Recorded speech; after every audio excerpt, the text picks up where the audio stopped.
these? I got a little obsessed with mine. In fact, I got a little obsessed with all my stuff. Have you ever wondered where all the stuff we buy comes from and where it goes when we throw it out? I couldn't stop wondering about that, so I looked it up.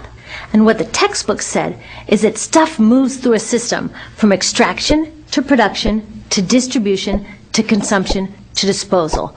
All together, it's called the materials economy. Well, I looked into it a little bit more. In fact, I spent 10 years traveling the world, tracking where our stuff comes from and where it goes. And you know what I found out? That is not the whole story. There is a lot missing from this explanation. For one thing, this system looks like it's fine. No problem. But the truth is, it's a system in crisis. And the reason it's a system in crisis is it's a linear system and we live on a finite planet. And you cannot run a linear system on a finite planet indefinitely. In real life, it's not happening on a blank white page. It's interacting with societies, cultures, economies, the environment. And all along the way, it's bumping up against limits. Limits we don't see here because the diagram is incomplete. So let's go back through. Let's fill in some of the blanks and see what's missing. Well, one of the most important things that's missing is people. Yes, people. People live and work all along this system.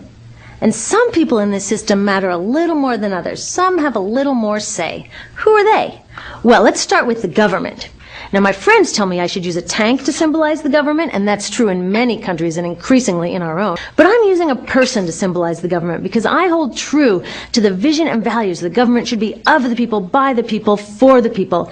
It's the government's job to watch out for us, to take care of us. That's their job. Then along came the corporation. Now, the reason the corporation looks bigger than the government is that the corporation is bigger than the government. Of the 100 largest economies on Earth now, 51 are corporations. And as the corporation has grown in size and power, we've seen a little change in the government where they're a little more concerned in making sure everything's working out for those guys than for us. Okay, so let's see what else is missing from this picture. We'll start with extraction, which is a fancy word for natural resource exploitation, which is a fancy word for trashing the planet. What this looks like is we chop down the trees, we blow up mountains to get the metals inside, we use up all the water, and we wipe out the animals. So here we are running up against our first limit. We are running out of resources. We are using too much stuff. In the past 3 decades alone, 1/3 of the planet's natural resource base has been consumed. Gone. We are cutting and mining and hauling and trashing the place so fast that we're undermining the planet's very ability for people to live here. Where I live, in the United States, we have less than 4% of our original forests left. 40% of the waterways have become undrinkable. And our problem is not just that we're using too much stuff, but we're using more than our share. We have 5% of the world's population, but we're using 30% of the world's resources and creating 30% of the world's waste. If everybody consumed at US rates, we would need 3 to 5 planets. And you know what? We've only got 1. So my country's response to this limitation is simply to go take somebody else's. This is the third world, which some would say is another word for our stuff that somehow got on somebody else's land. So what does that look like? The same thing, trashing the place. 80% of the planet's original forests are gone. In the Amazon alone, we're losing 2,000 trees a minute. That is 7 football fields a minute. And what about the people who live here? Well, according to these guys, they don't own these resources, even if they've been living there for generations. They don't own the means of production, and they're not buying a lot of stuff. And in this system, if you don't own or buy a lot of stuff, you don't have value. So next, the materials move to production. And what happens there is we use energy to mix toxic chemicals in with the natural resources to make toxic contaminated products. There are over 100,000 synthetic chemicals in use in commerce today. Only a handful of them have even been tested for health impacts, and none have been tested for synergistic health impacts. That means when they interact with all the other chemicals we're exposed to every day. So we don't know the full impact on health and the environment of all these toxic chemicals, but we do know one thing. Toxics in, toxics out. As long as we keep putting toxics into our industrial production systems, we're going to keep getting toxics in the stuff that we bring into our homes and workplaces and schools, and our bodies. Like BFRs, brominated flame retardants, they're a chemical that make things more fireproof, but they are super toxic. They're a neurotoxin. That means toxic to the brain. What are we even doing using a chemical like this? Yet we put it in our computers, our appliances, couches, mattresses, even some pillows. In fact, we take our pillows, we douse them in a neurotoxin, then we bring them home and put our heads on them for 8 hours a night to sleep. Now, I don't know, but it seems to me in this country with so much potential, we could think of a better way to stop our heads from catching on fire at night. Do you know what is the food at the top of the food chain with the highest level of many toxic contaminants? Human breast milk. That means that we've reached a point where the smallest members of our societies, our babies, are getting the highest lifetime dose of toxic chemicals from breastfeeding from their mothers. Is that not an incredible violation? Breastfeeding must be the most fundamental human act of nurturing. It should be sacred and safe. Now, breastfeeding is still best, and mothers should definitely keep breastfeeding, but we should protect it. They should protect it. I thought they were looking out for us. And of course, the people who bear the biggest brunt of these toxic chemicals are the factory workers, many of whom are women of reproductive age. They're working with reproductive toxins, carcinogens, and more. Now, I ask you, what kind of woman of reproductive age would work in a job exposed to reproductive toxins except for a woman with no other option? And that's one of the beauties of this system. The erosion of local environments and economies here ensures a constant supply of people with no other option. Globally, 200,000 people a day are moving from environments that have sustained them for generations into cities, many to live in slums, looking for work, no matter how toxic that work may be. Whole communities get wasted. Yep, toxics in, toxics out. A lot of the toxics leave the factories in products, but even more leave as byproducts or pollution. And it's a lot of pollution. In the U.S., our industry admits to releasing over 4 billion pounds of toxic chemicals a year. And it's probably a lot more because that's only what they admit. So that's another limit, because yuck, who wants to look at and smell 4 billion pounds of toxic chemicals a year? So what do? Move the dirty factories overseas, pollute someone else's land. So what happens after all these natural resources are turned into products? Well, it moves here for distribution. Now, distribution means selling all the toxic contaminated junk as quickly as possible. I was thinking about this the other day. I was walking to work and I wanted to listen to the news, so I popped into a Radio Shack to buy a radio. I found this cute little green radio for $4.99. I was standing there in line to buy this thing and I was thinking, how could $4.99 possibly capture the cost of making this radio and getting it into my hands? The metal was probably mined in South Africa. The petroleum was probably drilled in Iraq. The plastics were probably produced in China, and maybe the whole thing was assembled by some 15-year-old in a maquiladora in Mexico. That's how I realized I didn't pay for the radio. So who did pay? Well, these people paid with the loss of their natural resource space. These people paid with the loss of their clean air, with increasing asthma and cancer rates. Kids in the Congo paid with their future. 30% of the kids in the Congo now have dropped out of school to mine coltan, a metal we need for our cheap and disposable electronics. And that brings us to the golden arrow of consumption.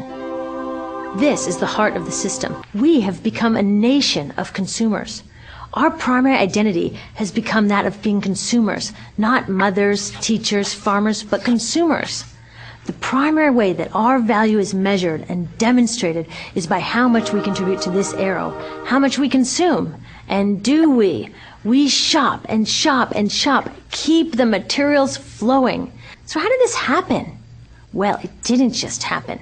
It was designed. Retailing analyst Victor Lebeau articulated the solution that's become the norm for the whole system. He said, our enormously productive economy demands that we make consumption our way of life, that we convert the buying and use of goods into rituals, that we seek our spiritual satisfaction, our ego satisfaction in consumption. We need things consumed, burned up, replaced, and discarded at an ever-accelerating rate. More consumer goods? Our ultimate purpose? Not provide health care or education or safe transportation or sustainability or justice? Consumer goods? Have you noticed that when you buy a computer now, the technology is changing so fast that in just a couple of years, it's actually an impediment to communication? I was curious about this, so I opened up a big desktop computer to see what was inside. And I found out that the piece that changes each year is just a tiny little piece in the corner. But you can't just change that one piece because each new version is a different shape. So you gotta chuck the whole thing and buy a new one. Look, I've had the same fat white computer monitor on my desk for 5 years. My coworker just got a new computer. She has a flat, shiny, sleek monitor. It matches her computer, it matches her phone, even her pen stand. She looks like she's driving in Spaceship Central, and I look like I've got a washing machine on my desk. Fashion is another prime example of this. Have you ever wondered why women's shoe heels go from fat one year to skinny the next to fat to skinny? It's not because there's some debate about which heel structure is the most healthy for women's feet. It's because wearing fat heels in a skinny heel year shows everybody that you haven't contributed to that era as recently, so you're not as valuable as that person in skinny heels next to you, or more likely in some ad. It's to keep us buying new shoes. Advertisements and media in general plays a big role in this. And if you think about it, what's the point of an ad except to make us unhappy with what we have? So 3,000 times a day, we're told our hair is wrong, our skin is wrong, our clothes are wrong, our furniture is wrong, our car is wrong, we are wrong, but it can all be made right if we just go shopping.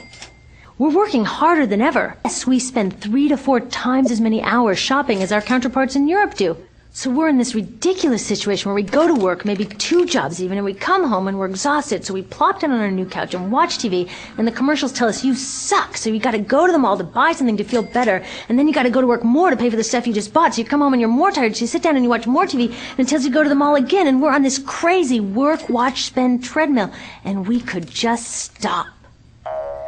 So in the end, what happens to all the stuff we buy anyway? At this rate of consumption, it can't fit into our house. It all goes out in the garbage. All of this garbage either gets dumped in a landfill, which is just a big hole in the ground, or if you're really unlucky, first it's burned in an incinerator and then dumped in the landfill. Either way, they both pollute the air, land, water, and don't forget, change the climate. Incineration is really bad. Remember those toxics back in the production stage? Well, burning the garbage releases the toxics up into the air. Even worse, it makes new super toxics. We could stop it today. Now, some companies don't want to deal with building landfills and incinerators here, so they just export the disposal too. What about recycling? Does recycling help? Yes, recycling helps. Recycling reduces the garbage at this end, and it reduces the pressure to mine and harvest new stuff at this end. Yes, yes, yes, we should all recycle, but recycling is not enough. Recycling will never be enough, for a couple reasons. First, the waste coming out of our houses is just the tip of the iceberg. Also, much of the garbage can't be recycled, either because it contains too many toxics or it's designed not to be recyclable in the first place. So you see, it is a system in crisis. All along the way, we are bumping up against limits. From changing climate to declining happiness, it's just not working. But the good thing about such an all-pervasive problem is that there are so many points of intervention.